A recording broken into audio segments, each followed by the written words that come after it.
De même que tout le monde ne peut habiter au rez-de-chaussée, tout le monde ne peut pas pêcher la baleine. Ainsi, les pêcheurs de Collioure consacrent-ils sagement leurs efforts à pêcher l'Angrolis encrasicolus, vulgairement et plus commodément nommé anchois. Ce poisson de la famille des clupéidés a beau être assez petit, il n'en faut pas moins de grands filets pour le prendre. Des filets qui ont au minimum 150 mètres de long.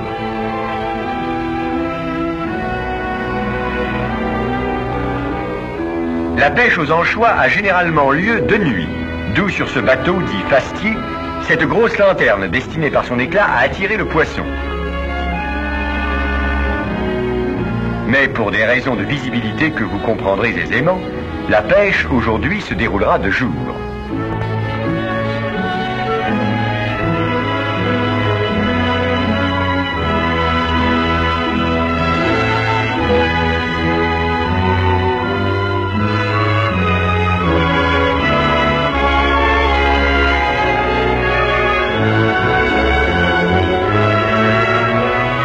L'équipage a embarqué, les voiles sont carguées, les bateaux mis à l'eau.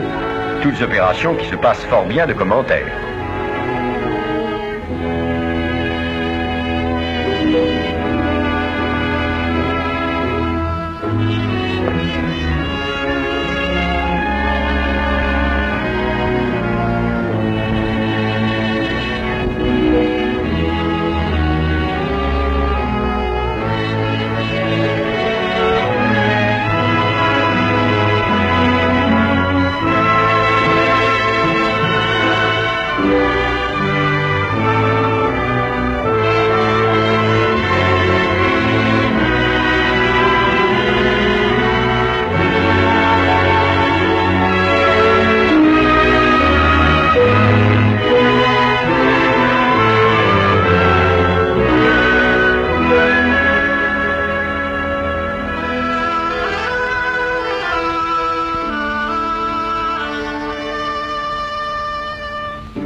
Les bateaux sont arrivés sur les lieux de pêche.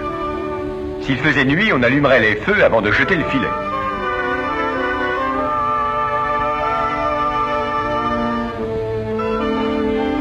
Les filets sont tendus, on jette l'ancre et on attend que l'anchois veuille bien se laisser prendre. La nuit, les lumières éteintes, on frapperait l'eau de manière à effrayer les poissons qui viendraient en foule se réfugier dans les filets. Aujourd'hui, on ne peut guère compter que sur la bonne volonté ou le désespoir des anchois.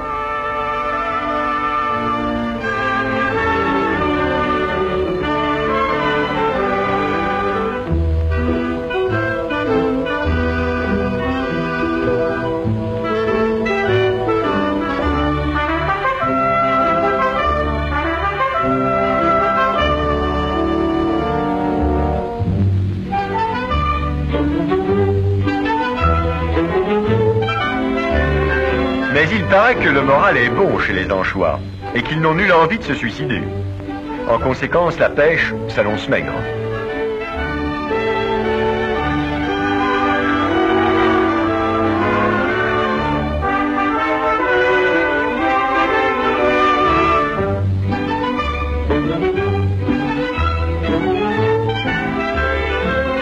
Heureusement pour les conserveries roussillonnaises, il est des pêcheurs plus chanceux que les nôtres.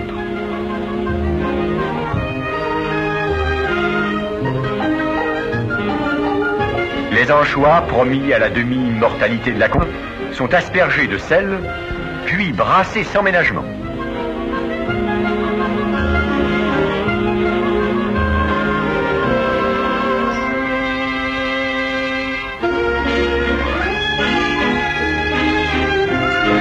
Mais la torture ne finit pas là pour eux, torture tout apparente du reste puisqu'ils sont déjà morts. Des mains expertes les décapitent, les étripent, et maintenant ils sont prêts à aller dans des boîtes ou dans des bocaux attendre le consommateur.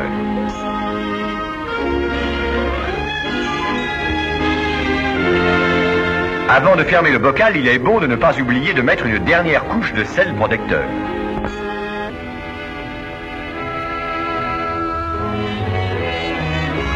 Les Romains faisaient une grande consommation d'anchois, qu'ils consommaient sous la forme d'une sauce qu'ils nommaient garum.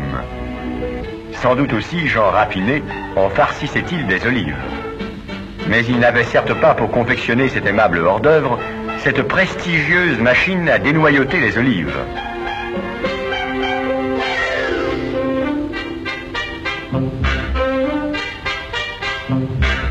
Non plus évidemment que cette ingénieuse seringue farcisseuse.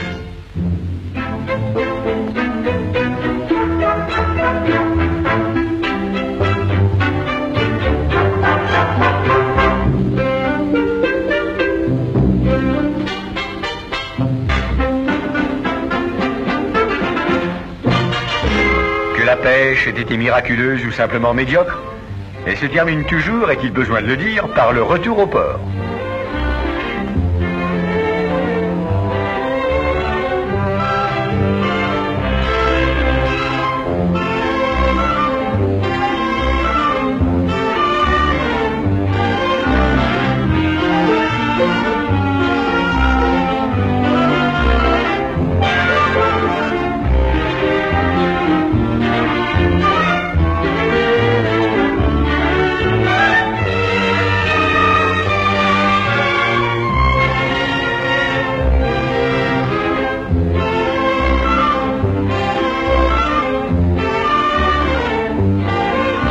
Tandis que les uns halent sur le bord des bateaux, que les autres déchargent les filets, d'autres encore transportent les poissons au marché.